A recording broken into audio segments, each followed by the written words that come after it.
지방에 미분양 주택을 구입하는 경우 0.2%를 인하하겠다라는 정책을 발표했어요. 지역별 시장 상황을 고려한 결과다. 이렇게 얘기를 했습니다. 그런데 이런 부분, 지역적으로 좀 차등을 두는 정책은 어떠냐? 사실 이런 거는 바로 효과가 안 나타나요. 나중에 이제 시간이 지나서 시장이 다른 요인에 의해서 좀 변동이 될 때 작용을 할 수가 있어요.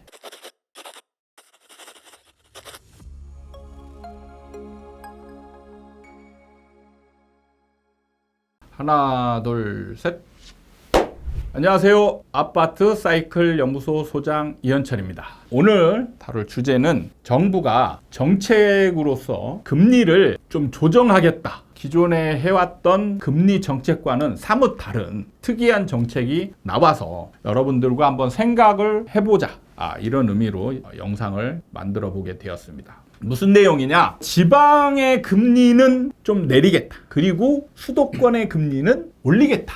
그래서 지역 차별 정책을 좀 쓰겠다. 이런 이 서울 수도권에 사는 사람들 입장에서는 이건 역차별이다. 반발을 하고 나설 수 있는 정책이고, 그리고 지방에 사는 사람들 입장에서는 나름 환영하는 정책이지만 조금 약하지 않을까? 이런 느낌이 들 수도 있는 그런 정책이 나와서 한번 정책의 구체적인 내용과 이런 부분에 대한 생각을 한번 정리해 보도록 하겠습니다. 내용은 정부가 무주택자 정책 대출, 디딤돌 버팀목 대출의 금리를 지역별로 차등화하겠다 하는 내용을 발표를 했고요. 디딤돌 버팀목 대출을 수도권은 0.2%를 인상하겠다. 그리고 지방은 모든 주택에 해당하는 게 아니고요. 지방에 미분양 주택을 구입하는 경우 0.2%를 인하하겠다라는 정책을 발표했어요. 그래서 지금 수도권 대출의 금리를 추이별로 좀 살펴보면 수도권 디딤돌 대출 같은 경우는 하단은 2.65%에서 높은 금리는 3.95인데 여기서 0.2가 올라가요. 하단이 2.85로 0.2% 올라가는 거고 상단은 4.15 이렇게 올라가고요. 그 다음에 수도권 신생아 특례 디딤돌 대출 같은 경우에는 하단이 1.6에서 상단은 4.3%예요. 이게 1.8에서 4.5 범위로 0.2%포인트 올라가게 됩니다. 그리고 버팀목 대출 금리도 수도권만 0.2%포인트가 올라가서 0.5에서 3.5% 밴드 수준으로 올라가게 됩니다. 그런데 지방 같은 경우는 0.2%포인트, 특히 이제 미분양에 한정되어 있어요. 이 부분을 인하하겠다. 그래서 국토부는 이번 조치를 가지고 정책 대출 금리와 시중 금리 간 적정한 차이를 유지하기 위한 조정이라고 밝혔고요. 그 다음에 지방이 금리 인상에서 제외되고 오히려 금리 인하하는 이유는 지역별 시장 상황을 고려한 결과다. 이렇게 얘기를 했습니다. 실제로 그렇다면 이러한 정책이 시장에 미치는 영향이 어떨지 예상을 해보면 좋겠는데요. 제가 금리에 대해서 얘기할 때 이런 부분이 있습니다. 여러분들이 한번 생각해 볼 부분은 뭐냐면 닭이 먼저냐 알이 먼저냐 이거거든요. 닭이 먼저냐 알이 먼저냐. 그러니까 여기서 집을 사는 것과 금리 때문에 집을 살까요? 아니면 집을 사려고 마음 먹는 게 먼저일까요? 실제로 제가 현장에서 사람들을 상담하면서 느낀 게 뭐냐? 그리고 실제 결과로 봐도 똑같습니다. 똑같은 게 뭐냐면 금리가 먼저냐? 집을 사려고 마음 먹는 게 먼저냐? 그러니까 금리가 먼저냐면 금리가 올라가면 어떻게 돼요? 우리는 딱 일반적으로 생각하는 게 그거죠. 금리가 올라가면 집을 안 사죠. 집을 안 사요. 그리고 금리가 내려가면 집을 막 사고 이런 지금 논리를 펼치고 있어요. 그런데 집을 먼저 살 거냐 안 살 거냐를 먼저 정하면 어떻게 돼요? 금리하고는 별 상관이 없게 되는 거예요.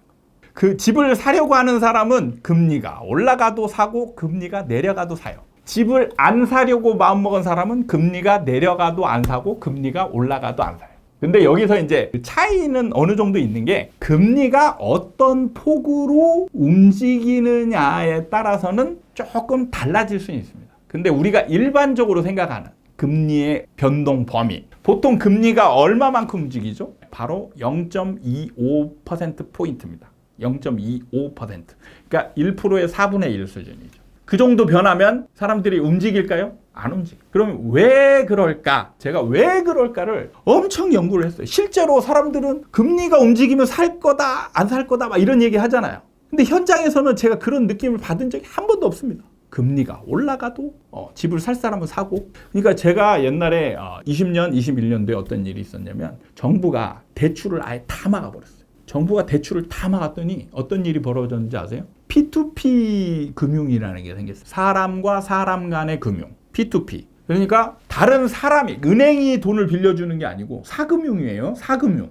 일종의 사채입니다. 사람이, 다른 사람이 돈을 빌려주는 걸 빌려서 사요. 그러면 이 금리는 쌀까요? 비쌀까요? 엄청 비쌉니다. 최소 12%예요.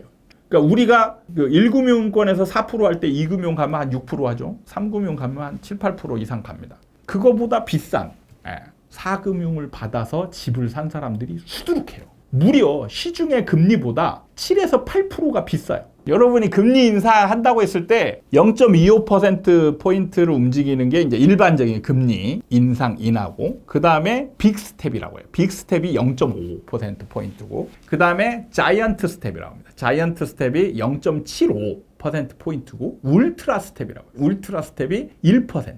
그러면 7, 8%포인트는 뭐냐면 울트라 스텝의 8배인 거예요.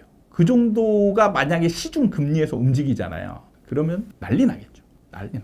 근데 사람들은 그런 금리의 대출을 받고도 집을 사더라. 이거죠. 자, 그럼 왜 그럴까? 왜 그럴까를 봐야 돼요. 왜 그러냐면요. 자, 우리는 집을 사려고 하는 사람들은 집값이 올라갈 거를 기정사실화하기 때문에 집을 사는 거예요. 올라가는 폭과 금리로 인해서 손해보는 거를 우리는 대략적으로 계산을 합니다. 자, 우리가 5억을 빌렸을 때 1%포인트 1년 동안 내는 금액은 얼마일까요? 5억의 1%면 500만 원이에요. 500만 원입니다. 그러니까 500만 원을 이자로 낸다는 얘기는 내가 500만 원을 손해본다는 얘기예요. 가만히 집을 안 사고 대출을 안 받고 5억을 갖고 있는 것과 대출을 받는 것과 차이점은 500만 원입니다. 1%. 그죠? 그럼 0.25%. 0.25%는 얼마예요? 이거의 4분의 1이죠. 그럼 약 125만 원. 125만 원을 손해봐요. 근데 집값이 만약에 1000만 원 올라갈 것 같다. 1000만 원 올라갈 것 같아요. 예상을 해요. 그러면 집을 삽니까? 안 사? 사는 게 낫죠. 아니 1%면 500만 원이잖아. 500만 원 내가 손해보고 1000만 원을 벌면 어떻게 돼요? 내가 500만 원 이득이잖아요. 그죠? 그러면 아파트가 1000만 원만 움직입니까? 올라간다라고 가정했을 때. 올라간다라고 생각하는 사람들은 1000만 원 보고 가지 않거든요. 그리고 요즘 서울, 특히 서울 같은 경우는 억 단위가 올라가죠. 그러니까 1억이 올라갈 것 같다. 그러면 금리 인상으로 내가 손해보는 정도가 1억 미만이면 사람들은 무조건 집을 사게 돼 있어요. 12%포인트를 내가 대출을 받아서 집을 산다. 가능할까요? 안 할까요? 가능합니다. 가능해요. 왜? 2020년, 21년 생각해보세요. 1년에 몇 억이 올랐어요? 3, 4억이 올랐어요. 그러니까 시장을 모르는 사람들은 대출만 보고 미친 거 아니야? 하지만 이 시장에 대해서 어느 정도 적응을 한 사람들은 12%를 주고 사는 게 나은 거예요. 예? 자, 10억을 12% 받았어요. 그럼 얼마예요? 10억을 12%로 대출을 받아서 샀다. 그러면 11년에 1억 2천을 손해봅니다. 1억 2천을. 근데 집값이 1년 동안에 3억이 올랐어. 그러면 어떻게 돼요? 1억 8천이 이득이잖아요. 집 안 사는 사람보다. 1억 8천이 이득이잖아요. 그러니까 사는 거예요. 그러니까 사는 겁니다. 근데 만약에 집값이 영원히 안 움직인다고 생각해요. 안 움직이고 있으면 금리가 올라간다. 올라가면 내 손해폭이 늘어나죠. 내 손해폭이 늘어나잖아요. 가만히 있는 것보다. 그러면 사람들은 집을 안 사는 쪽으로 결정할 가능성이 크다는 거예요. 그죠? 자, 여기에서 여러분들은 뭘 느낄 수 있냐면 전문가들이 얘기할 때 전제가 있어요. 그걸 뭐냐면 시장은 안 움직이고 있는 걸로 전제를 합니다. 정지되어 있어요. 정지되어 있는 걸로 전제를 깔고 있다가 자, 지금 금리 올라갈 거야. 그러면 사람들이 이제 금리를 가지고 사람들이 집을 사네 안 사네 이걸 결정한다. 이렇게 전제가 되어 있는 거예요. 근데 이런 상황이 있습니까? 절대 없어요. 시장에 없습니다. 이런 상황. 항상 먼저 오르고 내리고를 다른 이유에 의해서 뭐 호재가 생겼든 아니면 시장이 뭐 지금 미친 듯이 돈이 풀려 있든 금리가 움직이기 전에 다른 이유에 의해서 시장이 막 움직이고 있어요. 움직이고 있습니다. 오르고 있어요. 오르고 있는 상황이면 금리를 지금 올릴게 해도 사람들은 집을 산다. 그러면 만약에 집값이 내가 볼 때 야 집값은 앞으로 무조건 떨어질 것 같아. 지금 5억 하는데 1년 뒤에 봤더니 한 4억 정도 할 것 같아 라고 여러분들은 지금 나름 예상을 하고 있는 지역이 있어요. 그런 지역에 금리를 지금 0.2%포인트 내렸습니다. 그럼 집을 살까요 안 살까요? 살까요 안 살까요? 안 삽니다. 안 사요. 때려 죽여도 안 사요. 왜? 내가 0.2% 이득을 보잖아. 이득을 보는 대신에 집을 샀더니 1억을 손해보는데. 그러니까 여러분은 지금 막 유튜브를 보면서 막 시장이 어떻게 될 거냐 막 궁금해 하잖아요. 근데 냉정하게 딱 돌아보잖아요. 그럼 여러분은 바라거나 흘러갈 거라고 예상하는 시장의 방향성이 정해져 있어요. 정해져 있습니다. 상승론자들은 제가 무슨 말을 해도 상승할 거라고 믿고요. 하락론자들은 제가 무슨 말을 해도 하락할 거라고 믿고 있어요. 그래서 상승론자들은 제가 하락할 거라고 하면 미친놈 아니야 라고 막 욕을 해요. 생각하고 있는 것과 방향이 다르니까. 그런 거예요.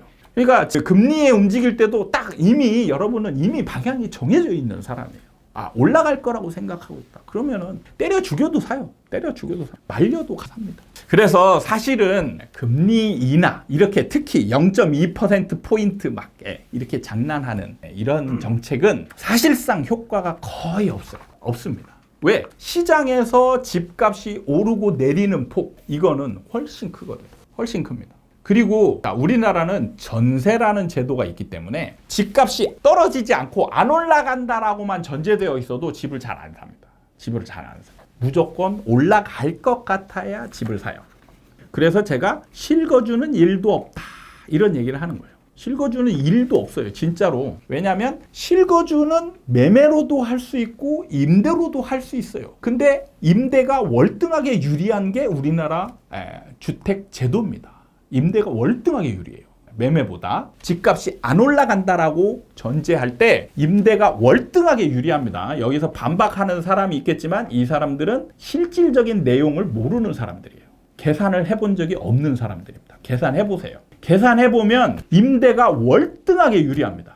비용적인 측면에서. 그래서 우리나라는 집값이 올라갈 것 같지 않다. 그러니까 지방 같은 경우는 지금 집값이 올라갈 것 같지 않잖아요.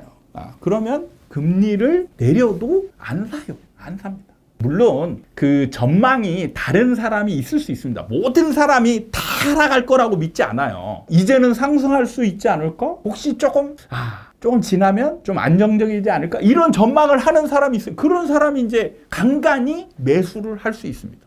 그죠? 그렇지만 하락할 거라고 전망하는 사람들, 이런 사람들은 절대 안 산다. 그런데 이런 부분 지역적으로 좀 차등을 두는 정책은 어떠냐? 나중에 사실 이런 거는 바로 효과가 안 나타나요. 안 나타나고 나중에 이제 시간이 지나서 시장이 다른 요인에 의해서 좀 변동이 될 때 이런 요인들이 이제 작용을 할 수가 있어요. 그래서 저는 지역 차별 정책을 쓰는 거는 우리나라 정서상 사실 나쁘지는 않다라고 생각해요. 어쩔 수 없는 부분이 있다. 정부 입장에서는 어쩔 수 없는 부분이 있다. 그리고 어느 정도 지역 차별 정책. 그러니까 수도권이 시장이 지금 좋으니까 금리를 올리죠. 수도권이 만약에 시장이 나중에 죽어봐요. 그럼 수도권을 또 금리를 내려주거나 뭐 해야 돼요. 그리고 그게 바로 효과는 안 나타나요. 왜냐하면 시장에 의해서 움직이니까. 그리고 나중에 움직일 때 되면 그게 이제 효과가 나타날 수 있어요. 그런 부분에 있어서 좀 저는 이런 정책들은 꼭 해야 된다. 이런 것까지는 아니지만 나쁘진 않다. 그리고 지방 같은 경우는 이제 예상을 해보면 더 많은 정책이 나올 수 있어요. 지금 이제 미분양 주택을 사면 가구 수에 포함을 안 시킨다 이런 정책도 나왔고 나중에 어느 정도 안정되면 대출 한도도 많이 높여줄 거예요. 높여주고 금리도 좀 낮은 더 정책들이 나올 수 있습니다. 그리고 세금 우대 정책들도 더 나올 수 있어요. 여러분들이 시장에 대해서 궁금함 이런 것들이 많을 텐데 막 결과만 너무 궁금해하지 마시고 근본적인 부분들을 원리를 좀 이해하시는데 포인트를 두시면 여러분들이 공부하시는데 도움이 많이 될 거라고 생각합니다. 제가 그 부분에 포인트를 맞추고 원리를 이해하는 그 부분 영상을 계속적으로 올려서 여러분들에게 공부하는 데 도움이 많이 되길 바라는 측면에서 노력하겠다 라는 말씀 드리면서 오늘 영상 마치도록 하겠습니다. 감사합니다.